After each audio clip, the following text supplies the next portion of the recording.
Baca ta'awud dan basmalah, lalu ku ucapkan.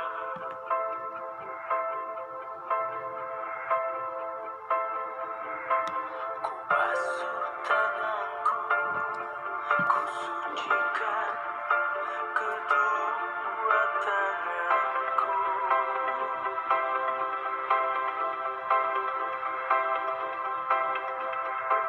Ku basuh mulutku, ku sucikan lidah dan ucapanku.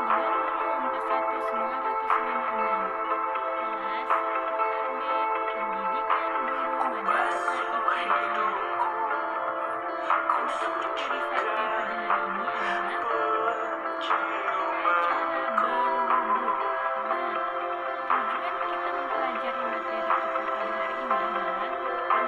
Ku basuh mukaku, ku sucikan wajah dan penglihatanku. Ku basuh lenganku, ku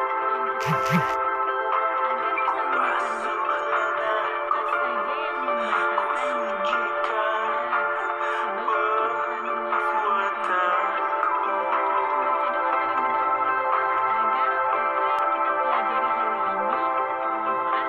Ku basuh rambutku, ku sucikan pikiranku.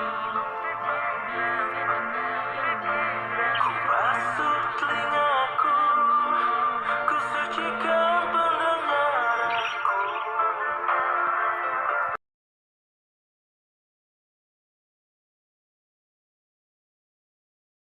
Sekarang ibu mau bertanya, ada yang tahu apa itu wudu? Nah, wudu adalah cara untuk menghilangkan hadas kecil. Nah, di dalam berwudu itu ada rukun wudu dan ada sunnah wudu. Ada yang tahu rukun wudu itu apa? Nah, rukun wudu itu ada 6. Yang pertama, niat. Nah, sebelum kita melaksanakan wudu, kita harus membaca niat. Ada yang tahu niat berwudu? Nah, sekarang kita baca niat berwudu sama-sama ya. Bismillahirrahmanirrahim. Nawaitu wudu'a lirafa'il hadasil asghari fardhol lillahi ta'ala. Nah, yang kedua, membasuh muka. Membasuh muka sebanyak 3 kali. Nah, yang ketiga, membasuh tangan sampai siku-siku. Berapa banyak membasuh tangannya? Ya, 3 kali juga, sama seperti membasuh muka. Yang keempat, mengusap sebagian rambut kepala. Sebagian ya, jangan semua. Kalau semua itu namanya apa? Mandi ya. Nah, yang kelima, mencuci telapak kaki. Nah, mencuci telapak kaki sampai mata kaki. Yang keenam yaitu tertib.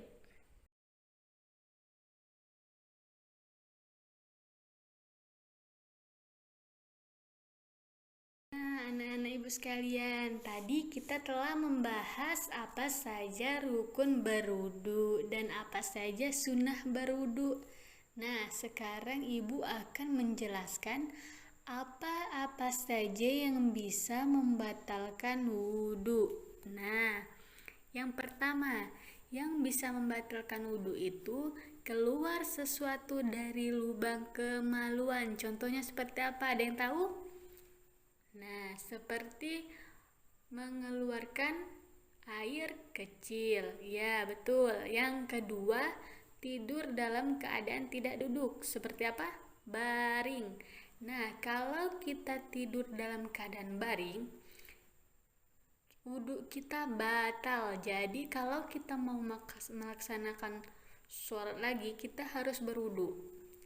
Nah, karena apa?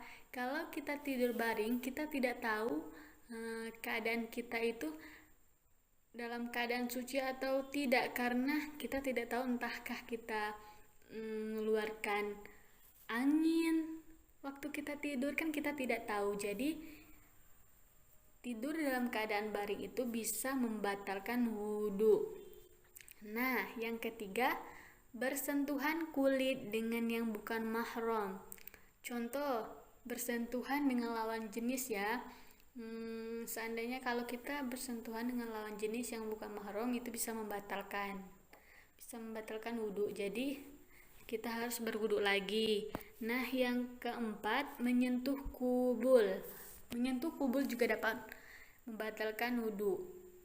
Nah, yang kelima, menyentuh dubur juga salah satu membatalkan wudhu.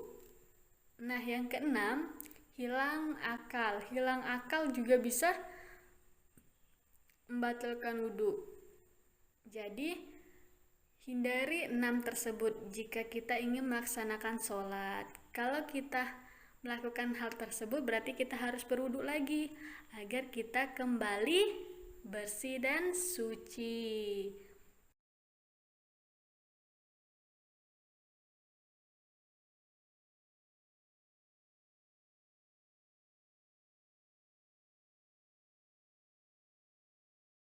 Nah, setelah kita membahas apa saja rukun berwudhu, sekarang kita akan membahas apa saja sunnah-sunnah berwudhu. Nah, sunnah berwudhu yang pertama adalah menghadap kiblat. Nah, yang kedua, membaca basmalah. Yang ketiga, melafazkan niat wudhu. Yang keempat, membasuh kedua telapak tangan. Nah, yang kelima, berkumur-kumur.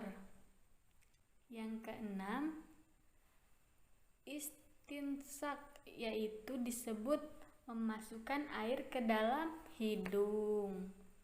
Nah, yang ketujuh, mengusap seluruh kepala. Yang kedelapan, mengusap kedua telinga. Yang kesembilan, mendahulukan bagian kanan. Yang kesepuluh, membasuh dan mengusap sebanyak 3 kali. Nah, yang ke-11, berdoa setelah berwudhu. Ada yang tahu doa setelah berwudhu? Ayo, kita baca sama-sama ya. Bismillahirrahmanirrahim.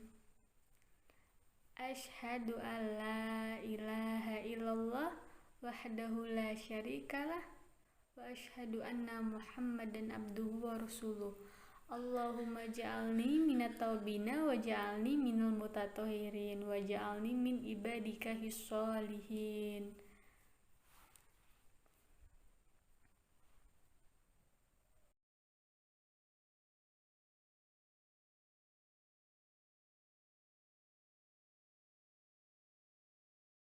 Mungkin cukup sekian materi kita pada hari ini yang kita bahas. Semoga apa yang kita pelajari hari ini bisa bermanfaat bagi kita semua, bisa kita praktekkan di kehidupan kita sehari-hari ya. Nah, jadi apa yang kita pelajari kita amalkan agar berguna untuk kita dan juga orang lain. Nah, mungkin sampai di sini dulu materi Ibu pada hari ini. Ibu akhiri, wabillahi taufiq wal hidayah. Wassalamualaikum warahmatullahi wabarakatuh.